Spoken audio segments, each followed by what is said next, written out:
জুলাই মাসের 5 তারিখে ছিল আমার বার্থডে, কিন্তু ভিডিওটা আপলোড করতে বেশ অনেক দেরি হয়ে গেল। জন্মদিনের দিন আমাদের প্ল্যানিং ছিল যে আমরা ঢাকার দিকে রওনা করব কক্সবাজার থেকে। সো ওই দিন এত পরিমাণ বৃষ্টি হচ্ছিল, আসলে সাধারণত আমরা কক্সবাজারে যে কয়দিন ছিলাম ওই কয়দিনই বেশ অনেক বৃষ্টি হচ্ছিল।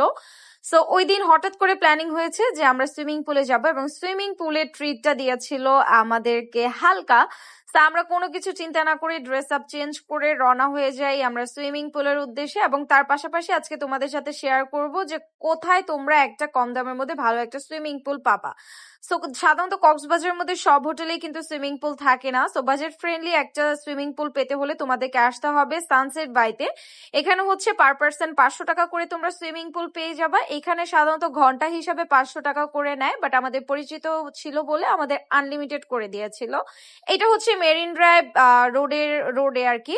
তো এইখানে হচ্ছে রিক্সাওয়ালাকে বললেই হবে সানসেট বাই হোটেলে। তো এখানে যাওয়ার পরে আমরা চলে যাই এখান থেকে সুইমিং পুলে।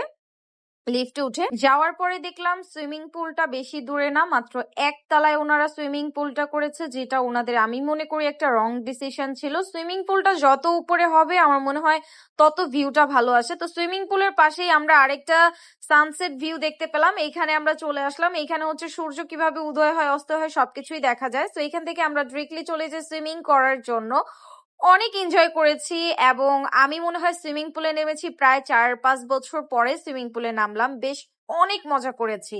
আমরা বেশিক্ষণ গোসল করিনি, জাস্ট হচ্ছে আধা ঘন্টা 1 ঘন্টাও হয়নি, আধা ঘন্টার মতো গোসল করেই চলে গিয়েছি, কারণ আমাদের ঢাকার বাস ছিল 7টা বাজে। সো কোন রকম এনজয় করেছি, তবে আধা ঘন্টার মধ্যে আমরা প্রায় 5 ঘন্টার এনজয় করে ফেলেছি। এত মজা হয়েছে সেদিন, এবং আমরা এত ছবি তুলেছি এখানে, এত এনজয় করেছি যা বলার বাহিরে। একটা ব্লগের ভেতরে তো আর সবগুলো ক্লিপ দেওয়া পসিবল না, আমি ছোট ছোট করে টিকটকের ভেতরে ভিডিও আপলোড করে দেবো, তোমরা সেখান থেকে যেয়ে দেখে আসতে পারো।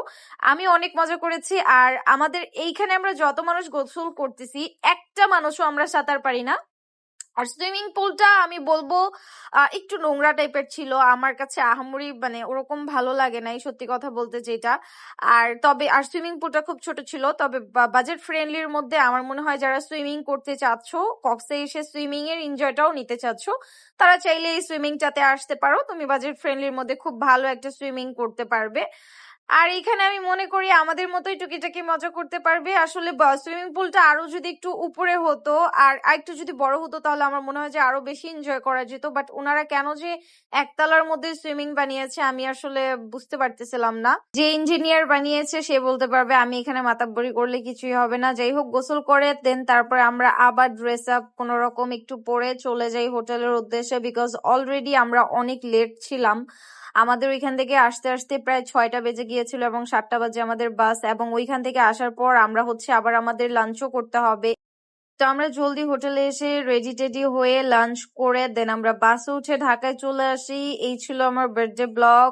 সো সবার কেমন লাগলো অবশ্যই কমেন্ট বক্সে জানাবে, এবং তোমরা আর কি কি ব্লগ দেখতে চাও এটাও অবশ্যই আমাকে কমেন্ট বক্সে জানাতে হবে। Thank you.